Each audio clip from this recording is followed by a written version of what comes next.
Bonjour, c'est Sabine Carole. Sois bienvenue sur ma chaîne dédiée à l'astrologie sidérale. Pour réaliser mes thèmes, j'utilise les mesures Fagan-Bradley, ce qui me permet d'observer le ciel en temps réel. Je regarde les étoiles et les nakshatras, secteurs étoilés traversés par la lune. Ptolémée s'invite également. La musique est créée avec l'IA pour ce podcast afin de retransmettre l'énergie du thème. Cette fois, on met le cap sur la nouvelle lune du 15 juin 2026 à 4h54 heure de Paris. Le jour va se lever, on aperçoit la clarté de l'aube. C'est donc un thème nocturne qui renforce la lune, Vénus et Mars. L'énergie est yin, introspective et réceptive, avec une qualité sensible très particulière entre nuit et jour. Il n'y a pas d'entrave au luminaire. Il y a donc régénération fluide et sans blocage majeur. Si ta lune est en taureau, cette année t'offre un shoot d'énergie supplémentaire pour débuter ton cycle lunaire annuel avec cette deuxième nouvelle lune en taureau. La première, le 16 mai, a planté les graines avec curiosité et légèreté. Celle du 15 juin, en fin de taureau, arrive comme une seconde chance, plus mature, plus expérimentée, presque sage, pour ancrer, consolider et faire vraiment germer ce qui a été initié. C'est un départ puissant, un approfondissement, une maturation accélérée de tes besoins émotionnels profonds. Sécurité, sensualité, valeurs personnelles, attachement stable. L'univers te donne le temps et la force de transformer la quête instinctive en racines solides, de passer de l'exploration à la possession intérieure durable. Ce qui compte vraiment pour toi mérite d'être construit lentement, mais pour de bon. Les luminaires sont donc en taureau en fin de signe à 28 degrés dans le nakshatra Mrigashira. C'est donc la deuxième nouvelle lune consécutive en taureau, après celle du mois de mai. Cette fois, en fin de signe, là où les énergies sont chargées d'expériences accumulées, on peut faire l'analogie avec un être âgé qui a beaucoup de sagesse, avec une vitalité plutôt portée vers la tendresse, vers des actions plus lentes et réfléchies. Le secteur Mrigashira, tête de cerf, apporte une quête curieuse, errante, instinctive, une recherche douce et sensible de satisfaction et de vérité. Avec le soleil et la lune à l'ascendant en taureau, cette nouvelle lune du 15 juin 2026 illumine l'identité profonde et les ressources intérieures. C'est un puissant renouveau. L'essence émotionnelle et vitale fusionne avec la chance et l'abondance naturelle, comme si le cosmos disait « Ton être même est une source de fortune, ancre-le, exprime-le et laisse-le rayonner ». L'ascendant fait un trigone à Pluton au milieu ciel. Il y a transformation puissante vers des objectifs publics ou professionnels. Pluton est rétrograde et encore lié à Neptune et à Uranus, qui se trouvent dans des secteurs assez secrets. Cette transformation peut donc se faire en plusieurs étapes entre éclaircie et ralentissement. On peut observer comme une boucle symbolique avec Vénus, maître du taureau. Lors de la première nouvelle lune, le 16 mai, Vénus se trouvait à 2 degrés Gémeaux, déjà dans Mrigashira. Elle ouvrait une quête légère, exploratrice, un peu nomade, vers de nouvelles formes de plaisir, de valeur et de sécurité émotionnelle.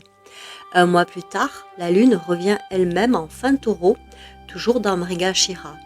C'est une belle résonance, ce que Vénus avait semé en mai, curiosité, recherche, est maintenant récolté, approfondi et ancré par la lune. Les intentions de mai, autour de la stabilité sensorielle, des ressources et des attachements affectifs, sont revisitées avec maturité, expérience et une soif instinctive de vérité plus profonde. La première lune ouvrait la quête curieuse et légère impliquant un choix. La seconde dit « Maintenant, ancre ce que tu as exploré, rends-le durable, sens-le vraiment dans ton corps et dans ton cœur. » La curiosité devient sagesse vécue. Vénus est à présent en Cancer, secteur Pushya, conjointe à Jupiter.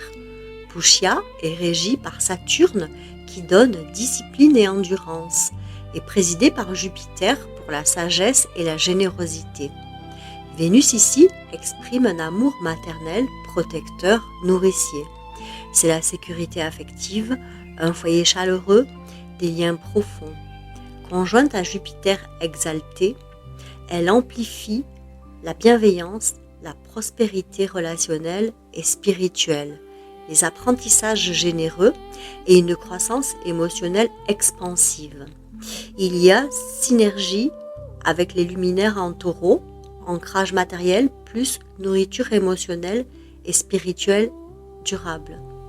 Idéal pour cultiver des relations sécurisantes, des créations familiales ou artistiques, des projets qui nourrissent corps, cœur et âme sur le long terme. C'est une configuration douce, fertile, protectrice et sage. Par ailleurs, elle est en phase gibbeuse décroissante, ce qui symbolise un mouvement naturel vers l'intériorité et vers l'autre. Elle nous incite à passer d'une lumière encore forte et visible à une présence plus intime, plus douce, presque murmurée. Et cerise sur le gâteau, Vénus est en trigone avec Neptune. Ce trigone infuse une dimension rêveuse, compassionnelle et mystique. Tendresse inconditionnelle, beauté subtile, empathie profonde, lien poétique et spirituel. Vénus gagne en profondeur intuitive, Neptune en ancrage émotionnel concret. Dans le foyer, dans le soin. Avec Jupiter, c'est une aura magique d'amour et de créativité inspirée.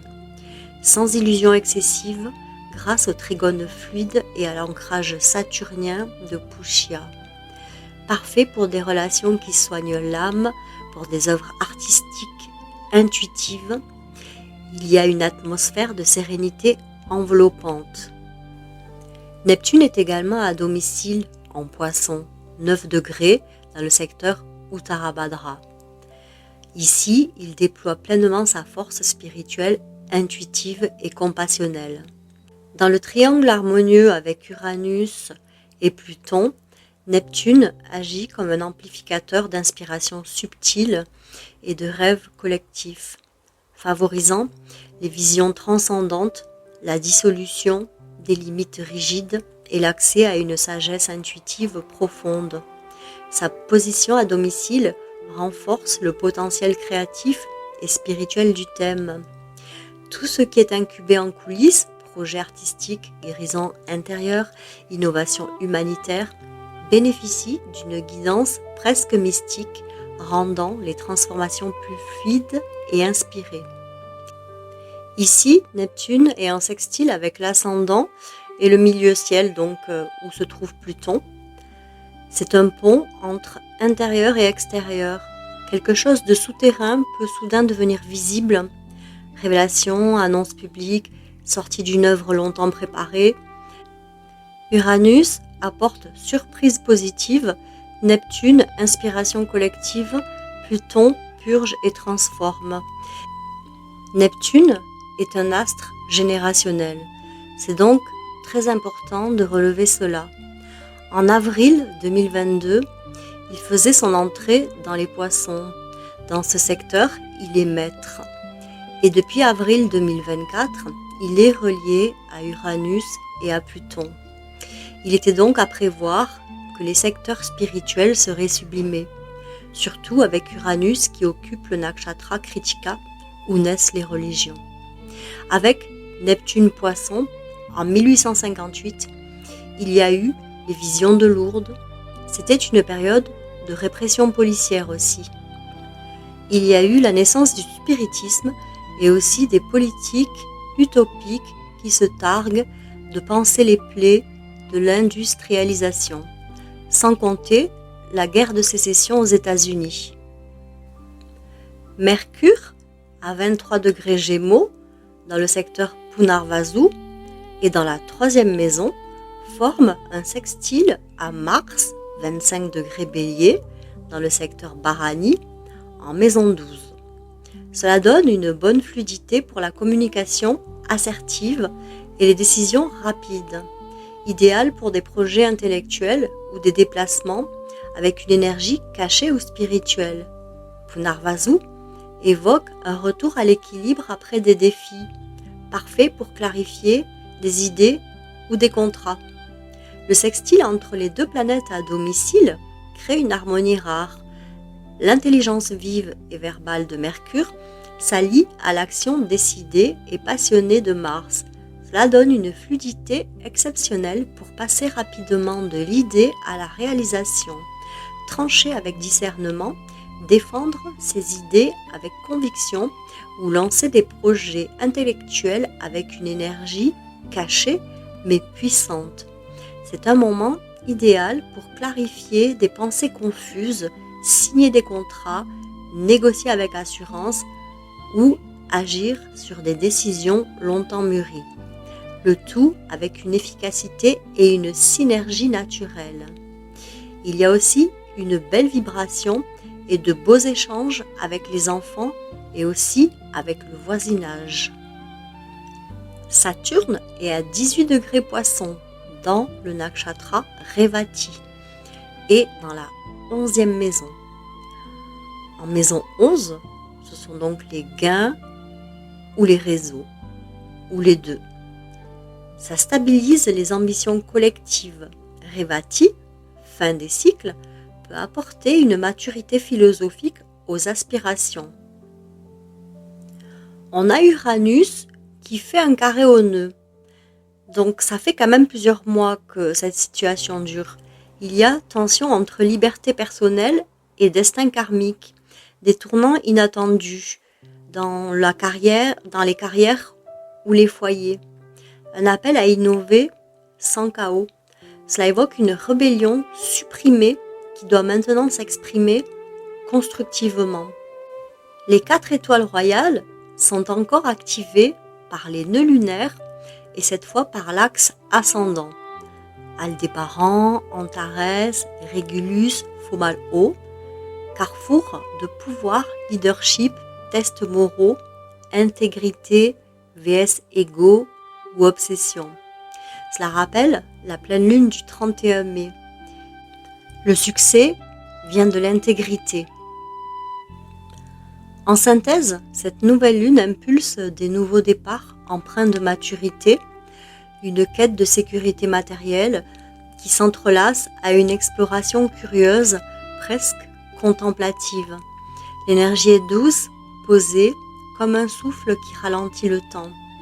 On fait les choses dans l'ordre, on referme doucement les cycles anciens avant d'ouvrir la porte vers l'avant.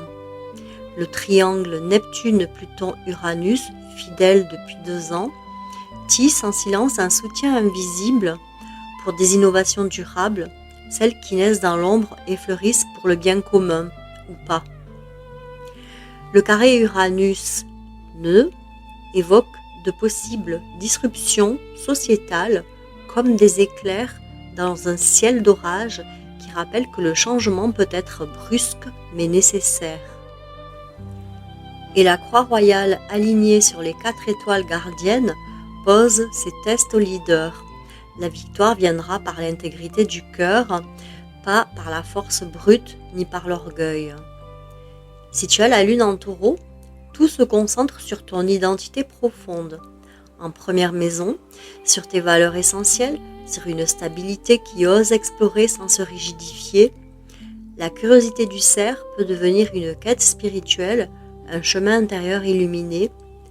Patience et intégrité seront tes clés pour traverser avec grâce les épreuves royales.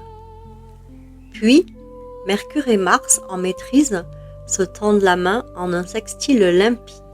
L'intelligence vive rencontre l'action juste, précise, décidée. Enfin, Jupiter vient d'entrer en Cancer, où il est exalté, et il n'est pas arrivé seul, Vénus l'accompagne. Ami qui ouvre grand les portes du cœur, c'est un magnifique présage avec un signe fort, presque un serment céleste. Jupiter et Vénus réunis, c'est la grande libération par l'amour, par la douceur et par l'expansion bienveillante. En Cancer, cette libération n'est pas brutale ni extérieure. Elle est intime, profonde, douce. Elle dissout les vieilles armures émotionnelles, libère les racines emprisonnées par la peur ou le devoir, ouvre les foyers intérieurs qui étaient restés clos trop longtemps. C'est la libération du cœur qui ose enfin se sentir en sécurité pour aimer sans retenue, du ventre qui se dénoue pour laisser couler les larmes anciennes et les rires nouveaux, de la famille, biologique ou choisie, qui retrouve son souffle libre. Il sera bientôt en harmonie avec Neptune, puis avec Saturne. Pour la rentrée prochaine et toute l'année qui vient, attends-toi à une atmosphère où les murs tombent doucement, où l'abondance se mesure en tendresse partagée, en racines qui s'étendent sans peur, en liens qui guérissent au lieu d'enfermer. Jupiter et Vénus en Cancer nous indiquent que la vraie liberté commence quand on ose enfin se sentir chez soi, dans son corps, dans son cœur, dans le monde. Et là maintenant que nous avons bien voyagé dans les énergies de ce joli ciel de juin, c'est le moment de te remercier. Je te dis à bientôt dans une nouvelle capsule. D'ici là, prends soin de toi.